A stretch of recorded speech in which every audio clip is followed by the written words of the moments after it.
Hi everyone, today is June 29th, 2019, and this is the Duel Assessment, your podcast for Yu-Gi-Oh! Duel Links. My name is Green Ranger, and this week in the Duel World, we have a new event, the Raid Duels, Flames of Vengeance, Ccapac, and this event is pretty exciting. We'll talk all about it.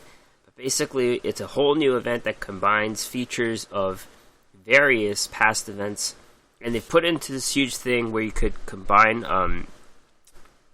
various aspects of previous events, acquire a new legendary duelist, and get a bunch of new cards.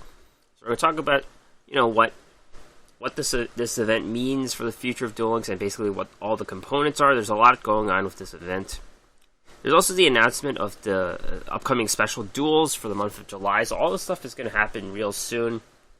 We're going to talk about some of the rules and characters that might have an edge over the others. Go over some esports as well, and of course, podcast question of the week is about roaming duelists, and Doug Dimmitt Duel has a tuned synchro deck with a Blue Eyes engine, so you won't want to miss that.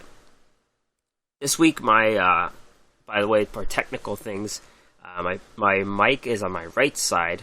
That's because it's really hot outside and there's a fan on my left side, so I moved my mic over, so apologies if there's the sound is a little different. I'm not really, technical. If you look at where I'm set up, it's not suitable to be videotaped, but there's a lot of bottles around and dust, so, I'm doing my best here. But anyways, don't forget to like or subscribe to this podcast. This podcast is available anywhere. Just search the Duel Assessment. We're on iTunes, Stitcher, Spotify, Castbox, a bunch of other things. So check out the podcast and please subscribe. As for my week in the Duel World, another unremarkable week. I've stayed in Legend 1 and have not budged. Of course, that's the floor, but I've had some promotion matches to level Legend 2, and I haven't hit those. I did stray away from my original deck of 6 Samurais. Previously, I was playing the Powerful Rebirth version. Now I'm playing some other version with that has... These are more meta versions with World Legacy Clash and other back row. The synchro levels are less flexible though. Previously, I had some level 6s and 7s for Powerful Rebirth, so I can't really move into those plays anymore. But I'm playing a different version. So yeah, it's pretty much where I'm going to stay. I think I'm ready to move on from this meta and go into Legendary Duels, which I will do in July. And once the Ccapac raid duel started 2 days ago, I went straight into that. I believe I'm at 700,000 damage, so I'm close to getting the Odd Ice Dragon. I will get Kalen Kessler on July 1st. I already have enough points for that, so I'm just trying to collect through the rewards and get through the event for now. So that's been my week in the Duel World. In terms of esports, I'm going to go over 3 tournaments that happened this week. It's notable that the Duel Links meta community has not edited their tier list for the week, and that's because they're waiting for MCS 20 to happen, and that will happen today at next month, July 29th. So still a whole month, but they're gonna wait for more tournaments probably to update the tier list. But they held their Meta Weekly 78. This happened on the 26th, and the top 4 didn't show much impact from the new mini box. It's a lot of old decks. We're talking about 2 other tournaments later. Those have... One of them is more impacted by the new mini box, and one is pretty cool as well. But Duel Links Meta 78 is pretty stable in terms of the decks played. First place is Lil Hormigon, and this is an Ancient Gear deck. Slightly different deck than we've seen in the past. No Breaker the Magical Warrior, typically ran more monsters, and only 1 Sphere Karibo. A lot of spell cards, 3 Galaxy Cyclone, 2 Double Cyclone, 2 Econ. You got your Gear Towns, Ancient Gear Fortress, and 2 times Mirror Force. Even previously they ran 3 Reactor Dragons, there's only 2 here, so pretty much all or nothing in winning in that one turn where you hit, get Gear Town down, and then hit again with Ancient Gear Reactor Dragon. Second place, Yay Light and Dark 6 Samurais. This is this only has one World Legacy Clash and one Dual Wield. Typically, we saw decks with 3 World Legacy Clashes or 3 Dual Wields. There's only one each here. This one uses Paleozoic Canada, 3 copies of that card. So, I guess the Paleozoic tokens are useful in helping the Synchro Summon plays as well. In terms of light and dark, you got 2 Anishi, 1 Iru, 2 Legendary Secrets. Third place, Serenity, Light and Dark 6 Sams, another Light and Dark version.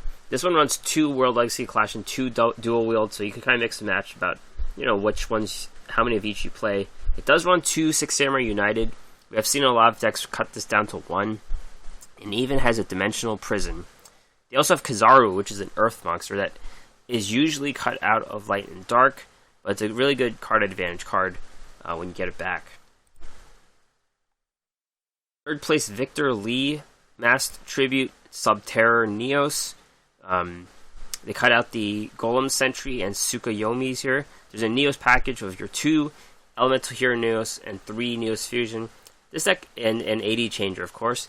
And this deck even runs 2 Forbidden Chalice. So let's move on to the next tournament. Duel Links Taiwan Weekly number 62. This happened on June 28th. First place, this translates to Don't Know Maple Leaf. It could be Select Maple, who is a noted player. But 2 decks here. Each player has 2 decks. Light and Dark 6 Sams and Ancient Gears. This is the conventional look for 6 Sams. You got 3 World Legacy Clash, 2 Dual Wield, and even a Cosmic Cyclone. That's a card that's pretty good still. I think it's what you play around. And Ancient Gear deck as well. Ancient Gear is more conventional. You've got your 2 Breakers, which you normally see. But 2 World Legacy Clash, that's a new thing for Ancient Gears. The card seems to be pretty good. It's slotted in almost various types of decks. Second place, Phoenix Strikers. You got Sealed Tombs, Hermos Red Eyes, and Hermos Ancient Gears. So, I'm happy that I called it, that the Claw of Hermos is actually the playable Legendary Dragon. Seemed to clunk up decks the least. You could just slot one of that magic card into a deck if you are playing, like a Dragon or Red Eyes type deck. And it works pretty well. It's a warriors in this deck. So this Sealed Tombs deck. Let's talk about the Sealed Tombs Red Eyes Hermos. So you've got 1 DD Assailant, 1 Red Eyes Wyvern, 3 Black Metal Dragon, 1 Red Eyes Retro, 1 Blockbuster Blader, 1 AD Changer, 2 Red Eyes Black Dragon, 2 Cosmic Cyclone, 3 Red Eyes Fusion, 1 Red Eyes Insight, 1 Claw of Hermos, 2 Power of the Guardians, 1 Necro Fusion, 1 Treacherous, 1 Return of the Red Eyes. And extra deck, you've got Buster Blader, Dragon Destroyer Swordsman, 3 Red Eyes Slash, 1 Goddess Bow, and 1 Red Eyes Black Dragon Sword. So the bow is for the warriors, and the sword is for the dragons, which fits very well into this deck. The Ancient Gear deck runs Time Magic Hammer as the only extra deck card, and that works because Breaker is a spellcaster, and then you can use the Claw of Hermos to fuse the card. So it's great to see Hermos take second place. It's cool to have that wrinkle where it's still a meme for story reasons from the show, but it's nice to see these cards as actually playable and take second place in a tournament. So props to Phoenix Strikers for that. Third place, RHT Smith, Ancient Gears, and Destiny Draw, Lava Golem, Kawaki, and Neos. Ancient Gear deck is pretty much like the first place deck from the Duel Links Meta Weekly, where you have fewer monsters and a lot of back row. In terms of the Destiny Draw, Lava Golem, Neos, Kawaki Meru Neos, 3 Lava Golems, so that's notable. Typically the decks that do run Lava Golem run 1. You have Sazank, 2 Sphere Karibo, 1 Kawaki Meru Maximus, 2 Kawaki Meru Ice, 3 Diamond Cores, 1 regular core, 2 Elemental Hero Neos, 3 Neos Fusion, Bacon Saver, and Treacherous Trap Hole. Third place, Koi YL, Masked Tribute Terra Subterror, and Beatdown 6 Sams. Let's just do the Beatdown 6 Sams first. So this is... Beatdown's pretty good with the Grandmaster of the 6 Samurai. My deck only runs Grandmaster because I only have 2 Kizin, so it's extra level 5 to help that Beatdown work. Got 3 World Legacy Clash, 2 Dual Wield, and it also runs Double Edged Sword Technique, which helps you catch up and win the game. In terms of the Masked Tribute Terra Subterror, in terms of the normal cards, you have your 2 Subterra Behemoth Umastrix, 3 Stygo Kraken, 3 Nemesis Warrior, 3 Final Battle. You got regular back row, Cosmic Cyclone, Paleozoic Canadian Treacherous, Tsukuyomi, 1 copy of that, and then the 1 card, there's a dinosaur package, 1 Black Terra, 3 Survival's End. How this works: Black Terra, when this card is sent from the field to the graveyard, except by being destroyed by battle, return it to the hand. So basically you use your Survival's End to remove stuff with Black Terra. It's going to get destroyed and you keep bouncing it back to the hand. So this is like a permanent, but as many Survival's Ends as you have. That a way to remove your opponent's board. It seems pretty cool. I like this. I like this build. And the last tournament that I will discuss is Battle Phase 3. Battle Phase is a Duel Links entertainment series. It's held every Monday. Free entry, $20 prize. First place, Jano. Straight to the Grave, Magnet Warriors. So this is a pretty tight list, 20 cards. Straight to the Grave, of course, is a bone skill that gives Rocks the Wasteland skill. 2 Berserkion, 3 Delta, 3 Alpha Electromagnet Warrior, 2 Gamma Electromagnetic Warrior, 1 Beta Electromagnetic Warrior, and the back row is what you have to pay attention to. 3 Offerings to the Doomed, 2 Econ, 2 Storm, and 2 Powerful Rebirth. So, Storm and Powerful Rebirth is kind of an old mechanic because the trap card stays on the board and you could clear your opponent's back row without worry. Offerings to the Doomed helps in that regard because it's not a card you want to use every turn because you skip your draw. So, Magnet Warriors, of course, don't need to draw as well because they tutor from the deck constantly. And this is a really strong deck if you've committed to Magnet Warriors and bought through it twice at least. Well, you need 3 alphas, but, Second place, Nyx, Mass Tribute, Stallburn, and Neos. Typically you hate these decks, but this is a very cool take on it. 3 Lava Golem, 3 Nine-Tailed Fox, 2 Sphere Kribo, 2 Phantom Sky Blaster, 1 Bacon Saver, 2 Elemental Hero Neos, 3 Neos Fusion, 2 Creature Seizure, and 2 Econ. So, Phantom Sky Blaster is a card that makes tokens and it burns them. So you replicate the Sky Blaster tokens and then you do 300 damage for each Sky Blaster you have. So you could do like 900 a turn. Nine-Tailed Fox, of course, is that Inglorious Bastion card that stalls. It keeps making tokens.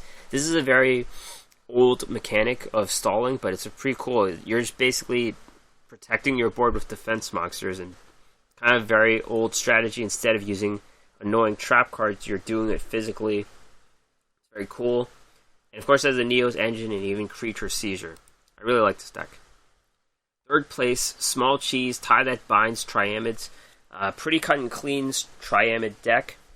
3 Triamid Master, 3 Hunter, 1 Triamid Dancer, 3 Triamid Cruiser, 3 Triamid King Golem, 2 World Legacy Clash, 2 Triamid Fortress, 1 Treacherous, and 2 Triamid Pulse. So this trap card that was given to us way back in the day is seeing play in Triamids now. And finally, third place, Malaya. Grass is Greener, Tie That Binds, Magnet Warriors. This is a full 30 card deck. 3 Berserkion, 3 Delta, 3 Block Dragon, 3 Alpha Electromagnetic, 3 Gamma Electromagnetic, 1 Beta Electromagnetic, 3 Doki Doki, 1 Ties of the Brethren, 3 Grass Looks Greener, 2 Downbeat, 3 Triamid Pulse, 2 Magnet Conversion. So it's cool that 30 card decks are back. Well, they took 4th place in this tournament. I've always liked those types of decks where you could just throw everything in. It's very versatile. It's inconsistent, but Grass Looks Greener does its job. That is it for esports this week. No updates to Duel Links meta tier list, of course, as I mentioned before. And now we go to the podcast question of the week. This has to do with various roaming duelists we've had in the past few weeks. And when they have special duelists, they typically are a roaming duelist or a gate duelist. And roaming duelists are the ones that just show up in the Duel World. At least they let you teleport to them now, but there's no extra points tied to battling them at the gate. And I wondered if these people were worth farming, because I personally don't like farming, and I've come to the point where I try to maximize my enjoyment in the game. And previously I did farm these legendary duelists that roam around, but now I don't. So I was wondering if other people felt the same way. How do you feel about roaming duelist farming in Duel Links? It's either most efficient for cards, yes, I farm. It's not worth the time and effort, or the rewards are not worth it. 29% said it's the most efficient way to farm for cards, so it's likely that they still farm the roaming duelists. 50% say it's not worth the time and effort, and 21% say the rewards are not worth it. Card Game Penguin says, honestly, not sure how I can vote. I do the farming because I have a compulsion to collect the cards they drop, but rarely do I feel it's worth it. Yeah, I think if you're a player who doesn't have a huge collection, and let's say they're coming back for the second time, I feel like you do need to farm because you need to get all the cards. Typically, I've gone through them before, so I'm trying to fish for a few cards. And compulsions collect. Let's say it's a card you really hate, I guess, and you definitely know it's not going to see play. That's one thing you could skip, I guess. But like we've seen before, some roaming duelists had meta-defining cards. Super Joey, I think, was the first one. I think, and Elegant Mai, they had some really good cards. Now we're seeing the quality of the cards decrease. They're not as big anymore, but that was one point where not farming Super Joey would have costed you. Yu-Gi-Oh! Deck Talk Doug Dimaduel says, it is some of the most frustrating farming in Duel Links. Players are pulling their teeth just to get 3 copies of the newest cards. Yep. The frustrating part, you could go to the drop rates. You know, you're farming and you get 8 chests of gold or something, or some end cards, or they don't even show up. That's another problem, I guess. So there's 2 different factors in play here. Grand Harrier says, I prefer gate duelists, but roaming is fine too, ever since they made the change that caused them to spawn faster. Yeah, they do spawn faster now, I think, and they do teleport you to the duelist, which helps. Part of this, let's say you're grinding it out, you have to use your dual orbs to replenish the standard duelist just to get through new spawn. Yeah, I prefer the gate duelists too. The gate duelists are the ones I actually do farm sometimes, and the roaming duelists are just inconsistent when they show up, but it's a little better than it used to be. YTL Games says, hate it with a passion. Yep, that's a sentiment. That's the reason why we conducted this question of the week. And this new event actually does slightly improve on that aspect of it, but it is a whole new event. And we're going to move on to discussion of this event right now. So this event is the Flames of Vengeance Ccapac. And let's talk about the features of this event. Like any of these events, you have to collect some type of currency. And they call them Dark Sign or Vestiges here. These are the things you need to do to pay up to do the duel, of course. This could be a bit of a pain, of course. You're auto-dueling various things just to get these. Of course, when the reset time comes, they have the bonus, and you can get 60 for doing 3 ranked duels each day. So that helps out a little bit. I think they're 30 or 40 you have to pay each time. And when the Earthbound Immortal comes out for free, you don't have to pay for the first time, so that helps out a little bit of the strain. But doing this event, I've noticed myself run out of these Dark Sign or Vestiges. time gate is now visualized as a probability meter, so typically you don't really know when the legendary duelist, is close to coming to the game. Now they have a probability meter that rises each time you duel. So when the Earthbound Immortal does come, your probability meter was probably filling up.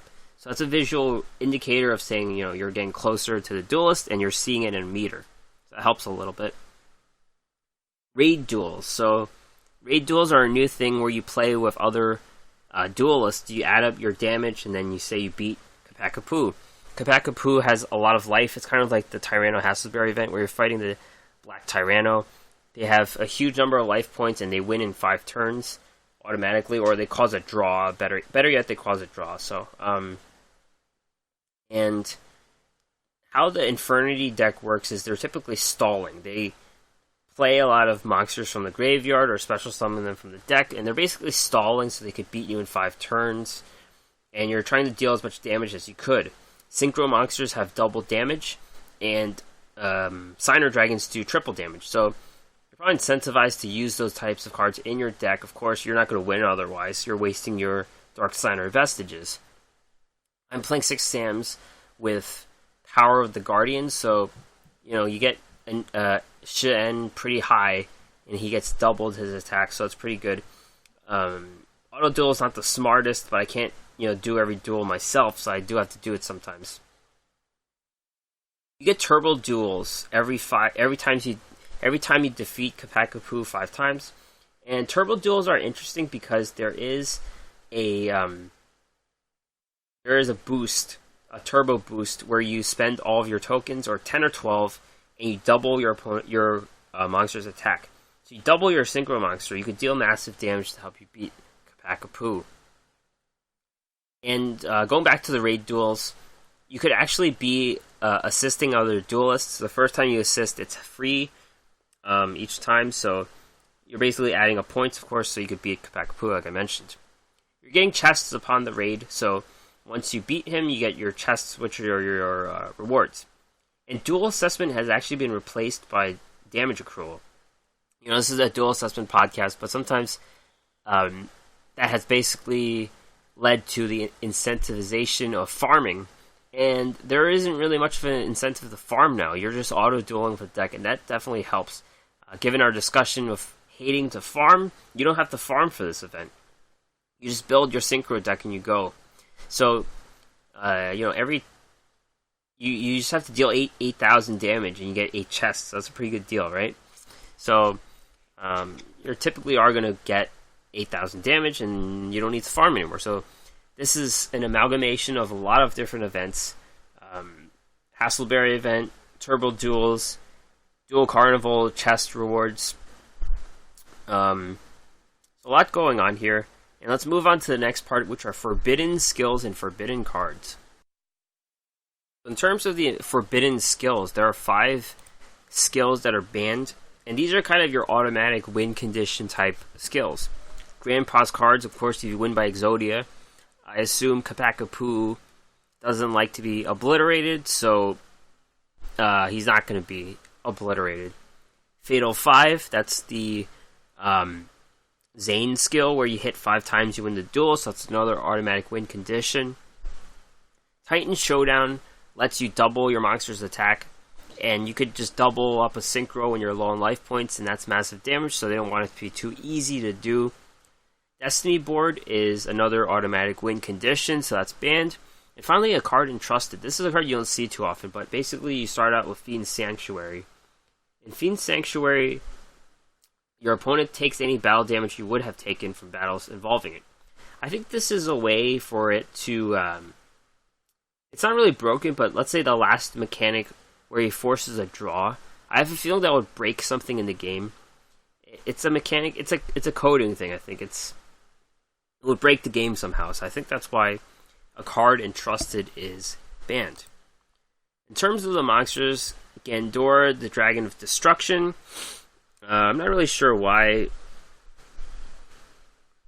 this one. I guess you gain 300 attack for each card you destroy, so you could just get massive attack. So that's one way to not win automatically. Destiny Hero Dogma.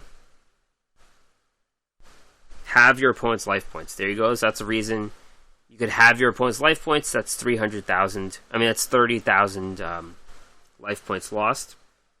Neo Parshaft the Sky Paladin. Yeah, this one you could gain a lot of life points and then make it have huge piercing damage.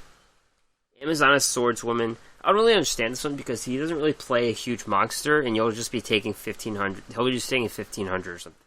I guess you could do shenanigans with Massive Morph on your opponent's monster, and then that will make it easier to win the game. Fire Princess. Each time you gain life points, inflict 500 damage. I mean, I guess you're chipping away at them 500 at a time, but I can't see how this is more advantageous than Synchro Summoning and hitting their opponent. I guess it's a way of getting around the defense and just dealing burn damage. Magical Reflect Slime. Your opponent takes all battle damage that you would have taken from a battle involving this card. Same thing with the Swordswoman, I guess.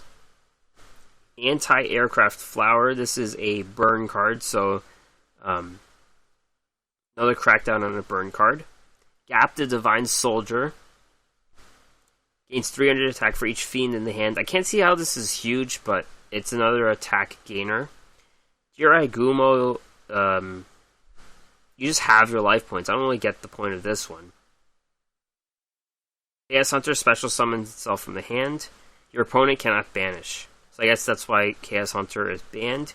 Unity is a meme card. Yeah, Massive Defense, I guess, so that's banned. There's Counterblow. I don't really get that one. Remove Brainwashing. I don't really get that one either. And Ancient Sacred Wyvern doubles its attack, I think. So, the banned cards are typically ones that could take advantage of a duel and, outright win the game, typically. And of course, the skills that are played are ones that can help in that regard as well. Or are, like, automatic win condition type cards. Let's move on to the cards we get. And it's notable that Kalen Kessler has arrived in the past, so I'm not going to go over every single card here. He did give in the past Infernity Mirage, Infernity Knight, Infernity Beetle, Infernity Inferno, Infernity Patriarch, Phantom Hand, Wave Motion Inferno, Infernity Beast. So, he gave out all the Infernity cards last time. I'm not going to discuss those cards, but if you haven't gotten them, you need to get them for... I guess that's where the getting all the cards makes sense. He has 4 new cards this time, though. And one of them you can only get once. It's not a farmable card. I mean, not a card you can keep getting. It's accrued through the event points. At 860,000, you'll get 1 copy of 100 Eyes Dragon. 100 Eyes Dragon is the synchro monster of Kalen Kessler. It's a level 8 Dark Dragon synchro that requires a Dark Tuner and 1 or more non-tuner fiends. 3,000 attack, 2,500 defense. Once per turn, you can banish 1 level 6 or lower Dark Effect monster from your graveyard until the end phase. This card's name becomes that banished monster's, and replace this effect with that banished monster's original effects. If this card is destroyed and sent to the graveyard, add 1 Earthbound Immortal monster from your deck to your hand. So, this card depends on how playable the Infernities are. Based on what we've seen from Kalen Kessler, the cards do come back a lot. They have many ways of coming back from the graveyard to the deck, and then you can make this card on your next turn after those monsters were destroyed. So, it seems clunky right now, but it's hard to judge the value, the playability of this card when we don't have all the cards. We will get the cards when we get Kalen Kessler on July 1st. So we're going to see what rewards... I kind of have an idea of what rewards he'll give because of leaks. Or, it's a leak that Konami put on themselves, but I'll talk about that later. But we do have Synchro Help cards. We do have a card called King's Consonance, which helps you special summon it from the extra deck. And the copy ability is really cool, and it lets you run a bunch of different monsters, you wouldn't. Let's say you have direct attackers that are just dark fiends. This lets you copy that, so it's a 3000 direct attacker. You could have piercers. It opens up a whole playbook of cards you would never have seen, so it's a very cool card to get. In terms of the other cards you do get, next one is Altar of the Bound Deity. This is an SR, and notably, this is another card that Duel Links is debuting. It's not a TCG or OCG card. Continuous trap card. During each of your standby phases, place one Earthbound Immortal counter on this card for each face-up defense position monster. Send this card to the graveyard when it has 4 or more Earthbound Immortal counters on it to special summon one Earthbound Immortal monster from your deck. So this is a pretty cool card. There are various monsters that summon from the deck. Let's say you destroy one, and then you could get one back from the deck. So you add more counters, and then once you get 4, you could special summon a really strong monster. Powerful Rebirth is another card set special summon from the graveyard. You put in defense, you add a counter. Ties of the Brethren, that will get you probably 2 monsters from the deck in defense mode, and then 2 more counters. So this is, as we get more Earthbound monsters, Earthbound Immortals, this seems part of the engine to cheat them out straight from the deck. Earthbound Wave SR Trap Counter Trap. When your opponent activates a spell or trap card while you control a Earthbound Immortal monster, negate the activation if you do destroy it. So we're likely getting one copy of Ccapac Earthbound Immortal, and it's a very strong card. It can't be destroyed by battle. It can't be targeted for attacks. And how you would destroy it is with back row. And this card counters the back row. So you definitely need 3 of these to protect your monster. Because Ccapac can win the game pretty easily. It's got 3000 and it hits directly. So this is a card you definitely want 3 of if Ccapac becomes very playable. And then the end card, Mob Barrel. I just think it has a funny name. It has a funny card art. It shoots eyeballs. Sounds like something from Borderlands, like Mob Barrel, because the bandits make a big deal about their guns. But yeah, this cannon-like creature fires eyeballs so fast they can't be seen. Those are the types of end cards that we need. That is the event, the legendary raid Ccapac. Make sure you do it. And we will get Kaylin Kessler on July 1st, so it's only a few more days to wait before that. Let's move on to the upcoming special duels. This is the second time they're having the legendary duels, and if you remember from the last World Championships, 2 of the 5 matches in a duel, 2 of the 5 duels in a match were of this quantity. So 3, you had your meta decks, and then you had your legendary duel decks. So let's run through the requirements we have this year for each legendary duelist you can play. Going through this list, I didn't realize how many legendary duelists we have, but we have a lot. Yeah, there are a lot here. So let's go through them here. And this is likely just like a testing ground, a proving ground for the World Championships to see which ones are OP and which ones are not. Yami Yugi, you're getting pigeonholed into Dark Magician because you need Dark Magician and various Dark Magician cards in the required cards, the selectable cards.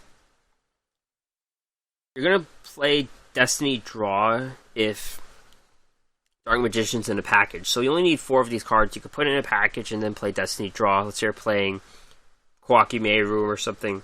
Otherwise, you would use some other skill like Master of Magicians. You could also play Blackluster Soldier, but that's not worth it, really. Seto Kaiba, you're getting pigeonholed into Blue Eyes.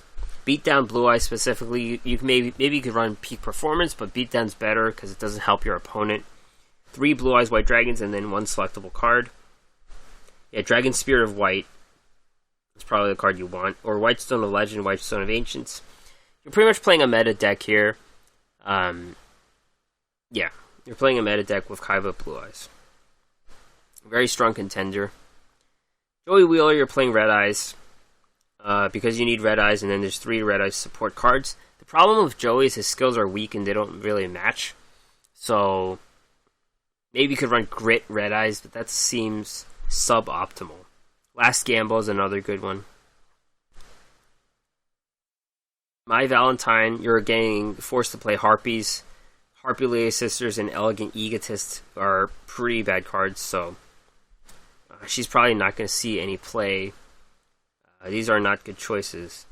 They are Amazon's cards, but they're not. You have to have the Harpies. Taya Gardner, you're playing a Dark Magician girl deck, which says you might as well play Dark Magician instead. And her skills don't really fit either, so not a great choice there. Yugi Moto has the Tie That Binds, which is a very good skill. You have to play Gandora, 1 copy of Gandora, but otherwise you're playing Magnet Warriors or Silent Magician, Silent Swordsman, so this could be a pick. Tie That Binds Magnet Warrior with just 1 Gandora in the deck. Weevil, of course, has Parasite Infestation, which is a very good stall card, but you're forced to play all these insect cards which don't make any sense, so Weevil probably will not see play. Rex Raptor, Titan Showdown is always a card that could creep in every so often.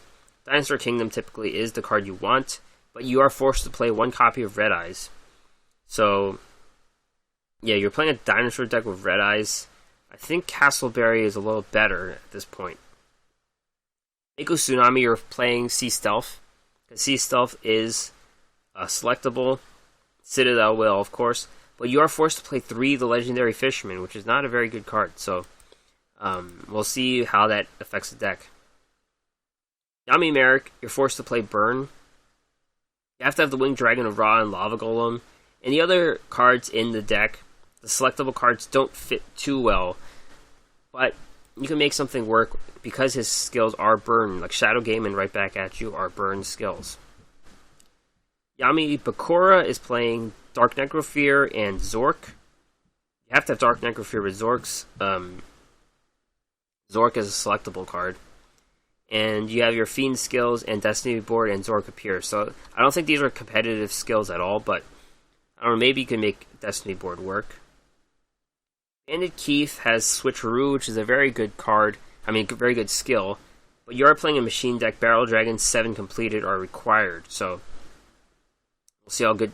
I don't think Barrel Dragon's meta. It hasn't been meta for a bit, so that's a problem. She's Ishtar. She's got one of the best skills. She's got Sealed Tombs. No mortal can resist as close as a very good skill too.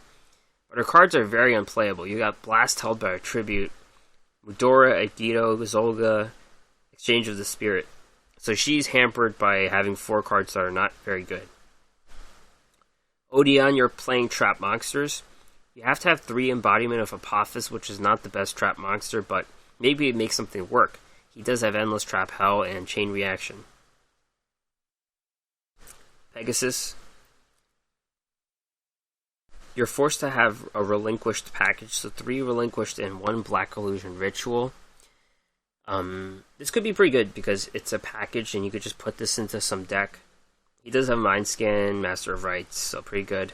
And of course you're playing Toons, you're playing Pegasus, but the 4 relinquished could be a problem. Mokuba's playing Blue Eyes. You've got some Blue Eyes cards, but they're not as good as Kaiba's. Kaiba Bling also got nerfed, so this is probably if you want to run a second Blue Eyes, but these cards don't seem too good. Paradox Brothers, you're forced to play the Gate Guardian set, so it's not very good at all. Not really worth it. Arcana, Dark Magician cards. So, same thing with Yami. Let's say you're playing a tournament and you've got 2 Dark Magician decks. You're going to play Arcana as the second one. Decent option, but you can't use him for Blue Eyes. He's typically the Blue Eyes guy, but you can't play Blue Eyes this time. Maybe you have 1 Blue Eyes. Bones, Straight to the Grave is a decent skill, but you're forced to run these really crappy zombie cards, so he's probably not going to see any play. Esperoba is Jinzo all the way. Yeah, Jinzo's typically a card you would package into negate trap cards, but This is a full Jinzo deck, so we'll see how that goes.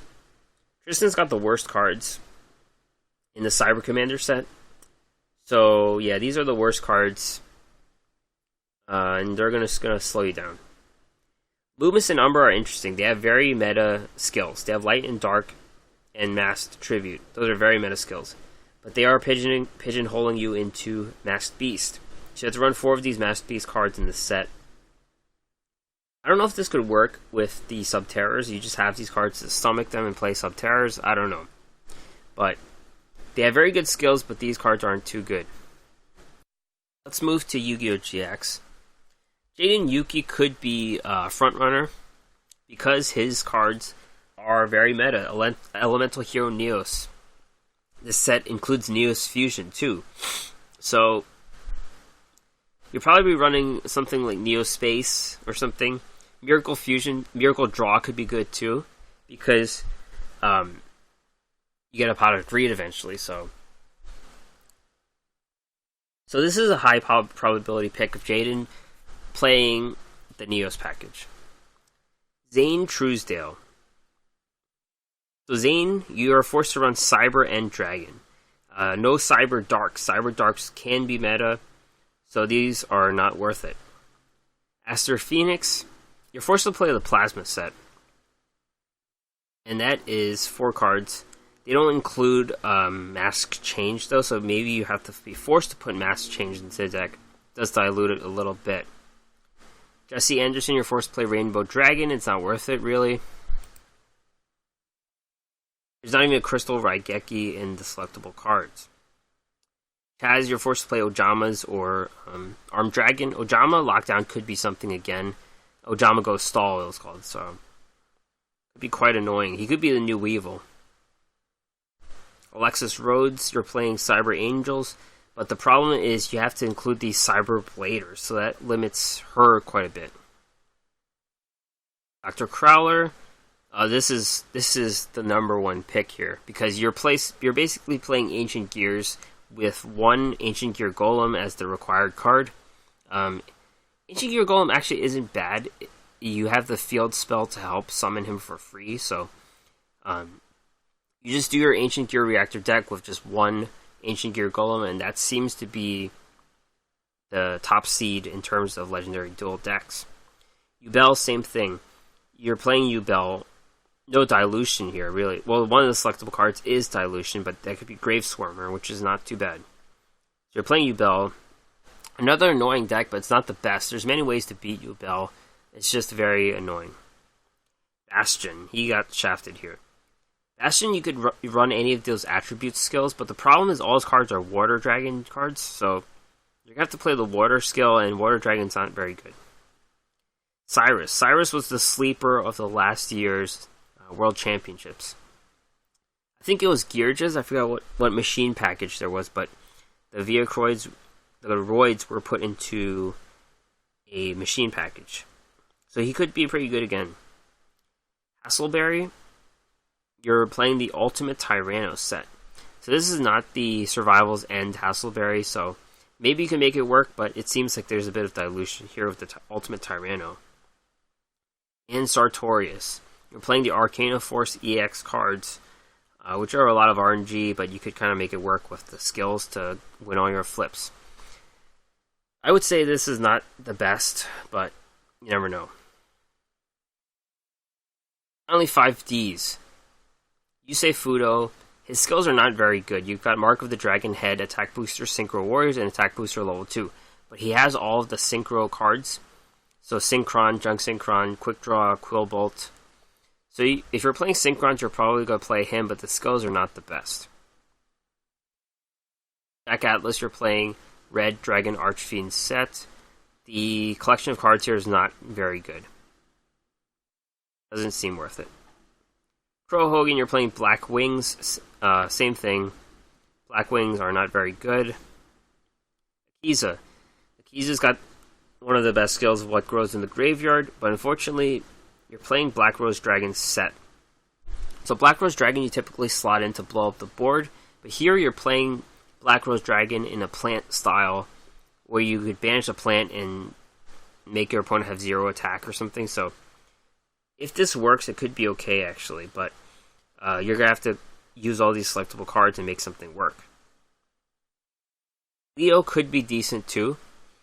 Power Tool Dragon is required, and Equipment Exchange is a decent skill for the equip cards. Luna's cards aren't very good. They're just a bunch of random monsters, so Ancient Fairy Dragon is more of a control card against field spells. Tetsu Trudge, Goyos, not very good. And if you go to the last person, Kalen Kessler. So Kalen Kessler is not released yet, but we get to see all his skills. So next week we'll be talking about what these skills are.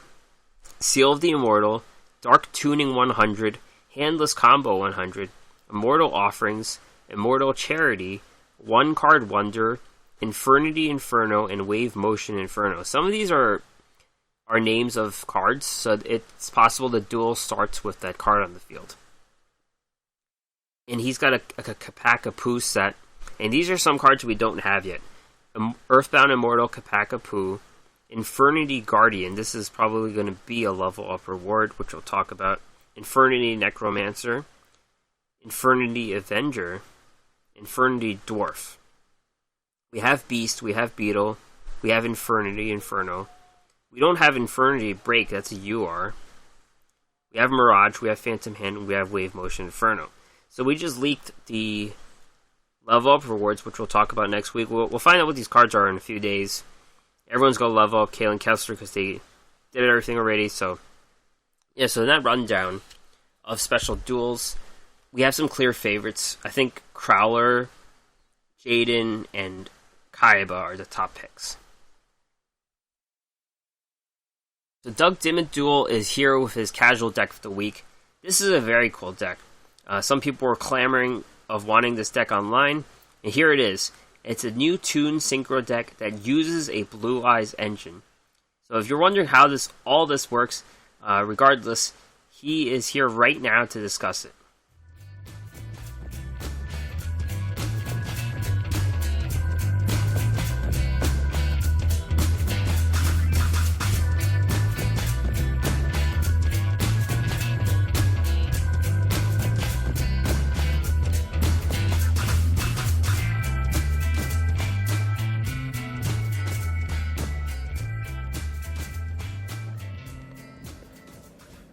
Hey there, this is Doug Dimmadule with Doug's Casual Deck of the Week. This week, because Pegasus has finally left Duel World, I'm going to pay homage to Maximilian Pegasus with some of the newest drop cards, and build a different take on a Toon deck, one that takes full advantage of those Toon special summons and turns it into a Synchro deck. We could go into a level 9, a level 8, level 5, level 6, all different types of level Synchros, because now we have 6 slots in the extra deck, so it makes it that much more of a toolbox.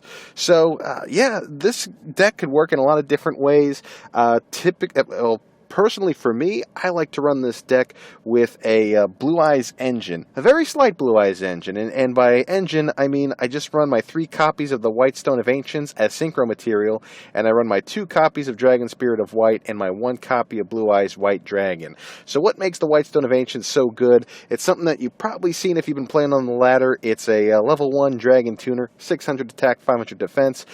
During the end phase, once per turn, if this card was sent to the graveyard, you can special summon 1 Blue Eyes monster from your deck at the end phase. So you could really use this to summon your Dragon Spirit of White during the end phase and clear out some of your opponent's back row. Because if you remember the Dragon Spirit of White on summon, you could select 1 spell or trap in your opponent's spell or trap card zone and banish it. I think it also works on field spells as well. So you could banish something that's on the field. Dragon Spirit of White is one of the better cards in the game right now. Really solid card. But this White Stone of Ancients combo works fantastic. So as for the tunes, and this is really what it's about. So you want to run your deck using Maximilian Pegasus, using the It's a Toon World skill, where you start the duel with Toon World on the field. So basically, your play would be to try to get your Toon Mermaid in there first, in your opening hand. Special summon your Toon Mermaid. Put your White Stone of Ancients on the field. Because the thing about Toon Mermaid is that it cannot be normal summoned or set, but it can be special summoned as long as you have a Toon World on the field. So really, the whole point of summoning your Toon Mermaid is to get that free non-tuner onto the field. Either go into a level 5 synchro play, or go into a level 8 synchro play, because I like to run Mist Valley Soldier, the level 4 Winged Beast tuner. You could use any level 4 tuner, or even a level 3 tuner, depending on what you want to put in your extra deck. But in this deck, I run my Mist Valley Soldier. That way, I could get into a level 8 synchro play for Red Dragon Archfiend. It's just a really, really effective play. And I also run my level 4 Mist Valley Soldier because of the newest card, Toon Cyber Dragon. This was one of the chase cards in the Pegasus event because it's a free summon level 5. So this is really good non-tuner material. You could get into a level 9 synchro play by using your Mist Valley Soldier or any other level 4 tuner and your Toon Cyber Dragon that you could special summon on the field. And boom, you're able to get into your level 9 Vermilion Dragon mech. It's that level 9 synchro where you could banish one tuner from your graveyard or your hand to pop one card on the field. Boy, it's really effective. So it's not a classic, like I said, it's not really a classic Toon deck, but at the end of the day, you know, you could make synchro plays. You could go into your typical Toon strategy. So what else do I run in here? Just for a staple, I like to run my 3 copies of Toon Dark Magician Girl. That way, if I have something like Whitestone of Ancients in my opening hand, I could set it or summon it onto the field, and then special summon my Toon Dark Magician Girl, because all you need is a monster on the field, and you could special summon your Toon Dark Magician Girl by tributing one card on the field. Then your Whitestone of Ancients was sent to the graveyard because of that summon of Toon Dark Magician Girl. Toon Dark Magician Girl could swing for 2,000 direct life points, and then at the end of the turn, you could summon your Dragon Spirit of White or your Blue Eyes White Dragon onto the field at the end of the turn. So it's just there's a lot of synergy with this Blue Eyes engine and the Toon cards. It's actually kind of surprising. It's pretty refreshing. Now, what else do you add as far as spells and traps go? Because that's essentially the monsters. I'll run through them one more time. I run my 3 copies of Toon Cyber Dragon, my 3 copies of the Whitestone of Ancients, 2 copies of Dragon Spirit of White, 1 copy of Blue Eyes White Dragon, 3 copies of Toon Dark Magician Girl, 3 copies of Mist Valley Soldier, and 3 copies of Toon Mermaid. So, yeah, essentially 18 out of 21 cards in this deck are monsters. So what are the other 3 cards that aren't monsters? Well, it's your Toon Kingdom. Make sure you max out your Maximilian Pegasus to get that copy of Toon Kingdom. This is just that field spell card that adds extra protection where your opponent can't target your Toon monsters with any card effects. It also keeps them alive by banishing cards whenever they would be destroyed. So really good card. Then you run your Toon Table of Contents. You could use this to search out your Toon Mermaid or your Toon Dark Magician Girl, or use it to search out your Toon Kingdom. What I like to use the search for is to search out Toon Rollback, which is my last card. If you get your Toon Dark Magician Girl on the field, you play your Toon Rollback. That allows your Toon Dark Magician Girl to attack twice in the turn. Any Toon monster that's eligible to attack, use this card and allows them to attack twice in a row, and it's so easy to swing for game as long as you get this copy of Toon Rollback. This is why I'm so desperately hoping that at some point in the future we get another copy of Toon Table of Contents, or at least one more copy of Toon Rollback, because that Toon Rollback combo in the Speed Duel format combined with Toon Dark Magician Girl is what makes Toon so viable in a meta that's just out of this world right now. If we could just get a little bit more consistency with these Toon spells and traps, I would feel pretty comfortable playing this deck on the ladder. But for now, this is more so just a deck that you could play casually, or you could play PvE. It's just so much fun. But again, Toon Cyber Dragon really opens up some plays for you. Having the ability to use something like Whitestone of Ancients for synchro material, it makes just a huge difference. So moving on to the extra deck, I like to run my 2 copies of the Vermilion Dragon mech. I know we talked about that earlier. It's just one of the best level 9 synchro monsters right now. I run my 1 copy of Red Dragon Archfiend so that I do have a level 8 synchro for when you get that Toon Mermaid and the Mist Valley Soldier on the field. You get into that level 8 play. Then I run my 1 copy of Armades, Keeper of Boundaries. You know, that level 5 synchro monster, 2300 attack. Your opponent can't activate any cards or effects when you're attacking with it. Really, really good level 5. And then I run 2 level 6s. 1 Celestial Wolf Lord, Blue Sirius, and then 1 HTS Behemoth. HTS Behemoth was from one of those special sets that you had to really, buy in for when they did their anniversary celebration. So it'll eventually hopefully be in an upcoming box. So if you don't have it now, just be patient. It should come come out in one of these future sets, but it is the level 6 that if it battles a monster, it can banish it. So that's what I mean. HTS Behemoth is just a really good level 6, just in the sense that it can banish any type of threat that's on the field as long as it attacks into it. So overall, you could really tweak the extra deck. You could really tweak the tuners and the non-tuners in this deck, but just know that the old strategy of Toon Monsters, just trying to get as many direct attack monsters as possible on the field, I think that part is over. You could really make this an effective synchro deck. So that's the route that I took, and I've been very, very pleased with the results. It's a nice surprise in the in the ladder, but it doesn't fare too well against the current meta. Sorry to say, I'm just kind of telling you that right now. But when you catch somebody off guard, you may get a nice or two when you end up getting that W against them. So give this one a shot. Try out tunes and use some synchro material for this sucker. It is a really fun deck. So anyway, that's it for this week's Doug's Casual Deck of the Week. I will see you next time. Take care.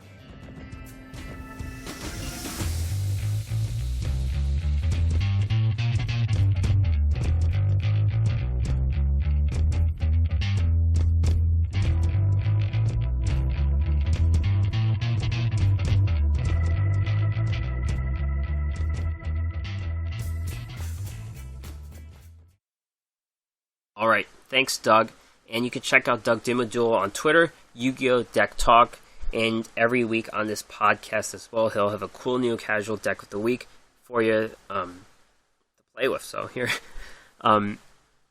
upcoming news, special duels, as I talked about at length, that starts July 1st. Duelathon early July. Sartorius returns early July as well, new rewards and a new skill. There's a new mini-event where you race in mid-July that provides the card with the strain. Mid-July, Duelist Chronicles GX, welcome to Duel Academy. There is a hot new card. I have a feeling it has to do with Burstinatrix. If you see a hot new card, you think Burstinatrix. Mid-July, Alluring Alexis, Cyber Angel Azana, and Merciful Machine Angel. So we could see a return of the Tier 0 deck, maybe. Mid-July, Tyranno Hassleberry is retired to the gate.